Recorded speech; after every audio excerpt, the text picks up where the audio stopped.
Steelers dynasty of the 1970s is considered the greatest defense in NFL history.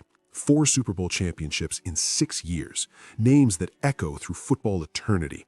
Joe Green, Jack Lambert, Jack Ham, Mel Blount, the Steel Curtain. But there was another name, a 6'6" defensive end who wore gold cleats before anyone else dared to express individuality.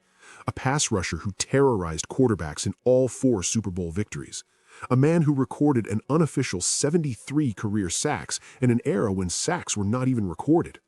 L.C. Greenwood. In Super Bowl X, Greenwood did something that should have made him immortal. Dallas Cowboys quarterback Roger Staubach dropped back to pass. Greenwood burst through the line and hit Staubach so hard that the ball flew backward. The Steelers recovered. Pittsburgh won. Greenwood had delivered the defining play of the championship. Nobody remembers. When documentaries cover those Steelers teams, Greenwood receives a passing mention. When analysts discuss the greatest defensive ends in history, his name never appears. He was surrounded by so many Hall of Famers that his individual brilliance became invisible. Joe Green made it to Canton, Jack Lambert made it to Canton, Jack Ham made it to Canton, Mel Blount made it to Canton. L.C. Greenwood died in 2013 without a gold jacket. 4 Super Bowl rings on his fingers, 0 recognition from the Hall of Fame. The man in the gold cleats faded to black while his teammates lived forever. But at least Greenwood played alongside greatness. The next player on this list was great entirely alone, 2 decades before his time. Harold Carmichael stood 6'8". In 1971, that height was considered a liability for a wide receiver. Scouts believed tall receivers could not run routes.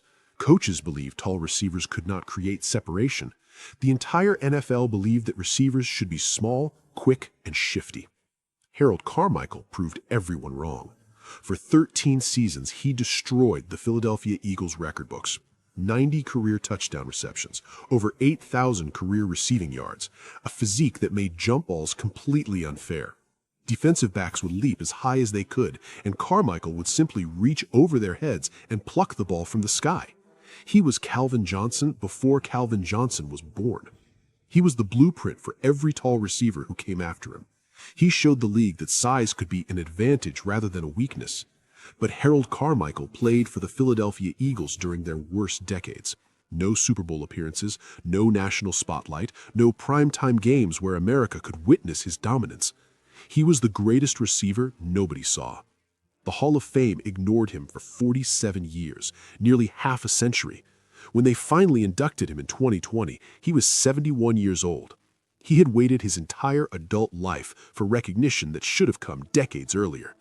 47 years of being forgotten. 47 years of watching smaller, less dominant receivers receive the glory he deserved. Harold Carmichael changed what a receiver could be, and the sport thanked him with silence. The next player on this list waited even longer for recognition, and he never received it at all. Steve Van Buren ran through mud, through snow, through defenses that had no answer for his power. In the 1940s, he was the most dominant rushing force professional football had ever seen. 4 rushing titles in 5 years, 2 NFL championships won on his legs alone. The 1948 championship game was played in a blizzard so severe that the field was invisible under snow. Steve Van Buren carried the ball 26 times, scored the only touchdown, and delivered Philadelphia their first title. 1 year later, another championship game, another miserable day, rain turning the field to swamp. Van Buren carried the ball 31 times for 196 yards. Philadelphia won again. Steve Van Buren was unstoppable in conditions that should have made running impossible. He was the original workhorse back, the original closer, the original player who took the ball and refused to be denied. And modern fans have no idea he existed. His statistics look small compared to today's runners because he played 8 seasons and retired at 28. Longevity defines greatness in modern analysis. Career totals determine legacy. Van Buren's peak was so brief that the numbers do not capture his dominance. But those who watched him knew the truth. Steve Van Buren was the first rushing superstar. Every powerback who came after him owes their existence to what he proved. Football could be won on the ground, in the mud, in the snow, by one man who simply would not stop. Speaking of stopping, the next player on this list could not be stopped either, but he played in a city that America forgot even existed. Ken Anderson threw for over 32,000 yards in his career. He completed over 59% of his passes in an era when anything over 50% was considered elite. He won the NFL Most Valuable Player Award in 1981. He led the Cincinnati Bengals to the Super Bowl. Ken Anderson should be a household name. He should be mentioned alongside Terry Bradshaw and Roger Staubach and Dan Fouts. He should be in every conversation about the great quarterbacks of the 1970s and 80s. Instead, he is invisible. The problem was Cincinnati. Small market, minimal national exposure. When the Bengals played on Sunday afternoon, most of America was watching other games. When Anderson delivered masterpiece performances, the highlights appeared for 30 seconds on the evening news and then vanished. He played in the wrong city at the wrong time. His Super Bowl appearance came against the San Francisco 49ers dynasty. The Bengals lost to Joe Montana in a game that America remembers only for the winning side. Anderson threw for 275 yards and nearly pulled off the upset. Nobody cared. The story was Montana's arrival, not Anderson's excellence. The Hall of Fame Selection Committee meets every year and ignores Ken Anderson every year. His statistics are better than multiple enshrined quarterbacks. His resume is deeper than multiple enshrined quarterbacks, but he does not have the narrative. He does not have the market. Cincinnati erased him. And if Cincinnati could erase a great quarterback, imagine what happened to a quarterback who was discarded by multiple teams before anyone believed in him. Jim Plunkett has 2 Super Bowl rings. He won the Heisman Trophy. He was the #1 overall pick in the 1971 draft. He was named Most Valuable Player of Super Bowl 15. Jim Plunkett is not in the Pro Football Hall of Fame. His story is one of the greatest resurrections in sports history. New England drafted him and destroyed him. Their offensive line could not protect him. Injuries piled up, confidence shattered. They traded him to San Francisco, where he sat on the bench for 2 seasons before being released. Jim Plunkett was finished, washed up, a cautionary tale about first-round picks who cannot handle the NFL. The Oakland Raiders signed him as a backup in 1978. Nobody expected anything. Then, in 1980, starting quarterback Dan Bastarini broke his leg. Plunkett took over a struggling team and led them on an impossible run. Wild card to playoffs to Super Bowl to champions. The man nobody wanted anymore had won the ultimate prize. 3 years later, he did it again. Super Bowl 18. Raiders destroyed Washington 38-9. 2 championships, 2 rings, the ultimate comeback story ever told. And the Hall of Fame pretends he does not exist. Every year, voters discuss candidates. Every year, Jim Plunkett is not even mentioned. 2 Super Bowl victories are apparently not enough. 1 MVP performance is apparently not enough. Overcoming complete career destruction is apparently not enough. Jim Plunkett is the greatest champion not in Canton. His redemption arc belongs in a Hollywood movie. Instead, it belongs nowhere. The NFL chose to forget him. But being forgotten by voters is one thing. The next player on this list was forgotten while changing the entire nation. December 1961. Washington was the last team in professional football to integrate. The franchise had refused to sign black players while every other team had moved forward. The nation's capital remained segregated on the football field. Then Bobby Mitchell arrived. The Cleveland Browns traded him to Washington specifically to break the color barrier. Mitchell understood the weight of what he was doing. He was not just catching passes. He was representing an entire race in a city that had rejected them. Mitchell responded with brilliance. 72 receptions for 1,119 yards, 11 touchdowns. He led the entire NFL in receiving yards during his first season in Washington. The racists who had demanded segregation had to watch a black man dominate their team. Mitchell was not just great, he was undeniable. He was so talented that bigotry could not construct an argument against him. He forced Washington to confront its own hatred by being impossible to ignore. For 11 seasons, Mitchell dazzled. 14,000 combined yards from scrimmage.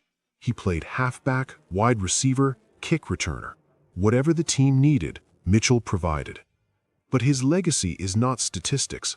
His legacy is dignity. His legacy is walking into a hostile environment and proving through excellence that equality was not just moral, but logical. Bobby Mitchell helped integrate the nation's capital through football. The Hall of Fame inducted him in 1983, but modern fans do not know his name. The NFL celebrates its integration story selectively. Some pioneers receive documentaries. Bobby Mitchell receives silence. He deserved more, and so did the man who integrated professional football before him. Marion Motley did not just play fullback, he played fullback and linebacker, offense and defense, every snap of every game. In 1946, Marion Motley became one of the first black players to integrate professional football since the league's unofficial ban began in 1933. 13 years of segregation ended with Motley and 3 other players breaking through. But Motley did not just participate, he dominated. 238 pounds of power running through defenders like they were children. 5.7 yards per carry for his career, an average that would be elite today and was absolutely unprecedented in his era. And when the other team had the ball, Motley stayed on the field and played linebacker. He tackled opposing runners with the same violence he used to run them over. 2 positions, 2 responsibilities, 1 man doing the work of 2 players every single game. The abuse he endured was horrific. Opponents targeted him with cheat shots. Fans screamed slurs. Hotels refused him rooms. Restaurants refused him service. Marion Motley changed professional football while America tried to destroy him for it. His statistics are impossible to evaluate because the league was smaller and seasons were shorter, but everyone who watched him agreed. Marion Motley was the most powerful runner they had ever seen. He was Jim Brown before Jim Brown existed, and almost nobody today knows his name. Integration heroes should be celebrated forever. Jackie Robinson is immortal. Marion Motley is a trivia question. The NFL failed him. America failed him. But at least Motley had a full career to prove his worth. The next player on this list had his body destroyed before the world truly understood what he could do. Terrell Davis was unstoppable. Not great, not elite, unstoppable. Between 1996 and 1998, no running back in football came close to his level. He rushed for over 2,000 yards in 1998. He won the Super Bowl MVP in 1997. He led the Denver Broncos to back-to-back championships with a running style that combined power, vision, and burst in perfect proportion. Then his knee exploded. A torn ACL in 1999, another devastating injury in 2000, a third setback that forced his retirement at age 29. Terrell Davis played only 78 games in his entire career. 78. Modern running backs play that many in 5 seasons. Davis played that many total, and during that brief window, he was the most dominant player in professional football. His peak was 4 seasons. 4 seasons of absolute brilliance, followed by nothing. The Hall of Fame voters debated for years whether a short career could qualify for enshrinement. They eventually inducted him in 2017, but the debate itself was insulting. Terrell Davis was the best running back on the planet for 4 consecutive years. He won 2 championships and an MVP. He carried an entire franchise on his shoulders. The only thing that stopped him was his own body. Longevity should not be the only measure of greatness. Peak performance matters. Championship performance matters. Terrell Davis had both, and for years, the sport acted like he did not exist. But if Terrell Davis had his prime stolen by injury, the next player had his prime stolen by tragedy. Gale Sayers played 68 games in his entire NFL career. 68. That is 4 seasons of football. That is nothing in terms of longevity. But Gale Sayers might be the greatest runner who ever lived. His first season was supernatural. 22 touchdowns as a rookie. A 6-touchdown performance against the San Francisco 49ers that remains one of the most dominant individual games in history. He moved with a fluidity that seemed to violate physics. Defenders would reach for him, and he would simply not be there anymore. They called him the Kansas Comet, a streak of brilliance across the field that could not be tracked or predicted or stopped. Then the injuries came. Knee surgery in 1968, another surgery in 1970. His body could not hold together. The speed that made him magical disappeared. At 28 years old, Gale Sayers retired because his legs could no longer carry him. But that is not the tragedy that defines his legacy. Brian Piccolo was his teammate, his roommate, his best friend. In 1969, Piccolo was diagnosed with cancer. Gale Sayers watched his closest companion deteriorate. He visited hospitals. He held Brian's hand. And in 1970, Brian Piccolo died at 26 years old. Sayers gave an acceptance speech at a banquet that year. He spoke about Piccolo. He spoke about love and friendship and loss. Grown men wept. The speech became the foundation for the movie Brian's Song, which became one of the most beloved sports films ever made.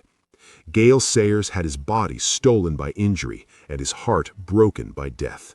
His career was a meteor that burned too bright and too brief. 68 games, 22,400 yards from scrimmage, a lifetime of what-ifs. The Hall of Fame inducted him at age 34, the youngest player ever enshrined at that time. They could not wait any longer because everyone who had watched him knew. Gale Sayers was special beyond measurement. But even Sayers had recognition eventually. The number 1 player on this list dominated football more completely than anyone and received nothing. Otto Graham won 7 championships. 7. More than any quarterback in the history of professional football. Read that again. Tom Brady has 6. Terry Bradshaw has 4. Joe Montana has 4. Otto Graham has 7. And nobody talks about him. For 10 consecutive seasons, Otto Graham led the Cleveland Browns to the championship game. 10 straight years. He won 7 of those games. His career winning percentage as a starter is over 80%. His teams went 114 wins, 20 losses, and 4 ties. Those numbers should be impossible. Those numbers should dominate every conversation about quarterback greatness. Those numbers should make Otto Graham the consensus greatest winner in NFL history. Instead, he is a ghost. Graham played in the 1940s and 50s. Television was not widespread. Highlights were not preserved. The All-America Football Conference, where he won his first 4 titles, is treated as illegitimate by modern analysts. History books mention him briefly and move on. But the people who watched Otto Graham knew the truth. He could throw the ball with precision that would not be matched for decades. He could run when necessary. He could lead a team through any situation. 7 championships, 80% winning percentage, 10 consecutive title game appearances, statistics that will never be approached by any quarterback who ever plays the game. And you had never heard his name before today. The NFL forgot Otto Graham. The greatest winner in football history was erased because he played before cameras captured every moment. His dominance existed. His legacy does not. Until now.